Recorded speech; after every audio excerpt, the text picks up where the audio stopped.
অনেক দিন পর পাকিস্তানের সাথে পাকিস্তানের মাটিতে টি-20 সিরিজ খেলতেছেন, কি মনে হচ্ছে এই সিরিজ থেকে আপনারা কি পেতে যাচ্ছেন? শিক্ষা। গত সিরিজ মানে ইউএই সিরিজে আপনারা কি পেয়েছিলেন?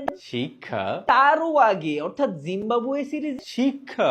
প্রতি সিরিজে তো আপনারা শিখেই যাচ্ছেন, আর কত শিখবেন? না না না না না, শিক্ষা নিয়ে কোনো কথা হবে না, কারণ শেখার কোনো শেষ নেই। মায়ের খাওয়ারও কোনো বয়স নাই। কি বললেন? হ্যাঁ, কিছু না।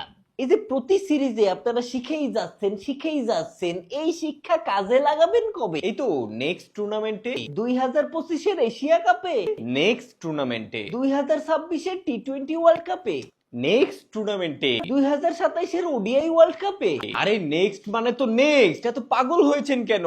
নেক্সট কোনো একটা টুর্নামেন্টে আমরা আমাদের অর্জিত সকল শিক্ষা কাজে লাগাবো। আচ্ছা, আপনারা টার্গেট নিয়ে খেললে যে প্রতিবার 20-30 রানে হেরে যান, এটা কেন হচ্ছে? সহজ হিসাব, বিপক্ষ দল আমাদের প্ল্যানের থেকে 20-30 রান বেশি করে ফেলে। তো এই বেশি 20-30 রান আপনারা কেন করতে পারেন না? কারণ ওটা তো আমাদের প্ল্যানের বাইরে থাকে, আর আমাদের প্ল্যানের বাইরে যে আমরা কিছু করি না। তো যখন আপনারা আগে ব্যাটিং করেন তখন কেন হারেন? সহজ হিসাব, তখন আমরা আমাদের প্ল্যানের থেকে 20-30 রান কম করে ফেলি। আরে একটু আগেই না বললেন আপনারা আপনাদের প্ল্যান থেকে বের হয়ে কিছু করেন না?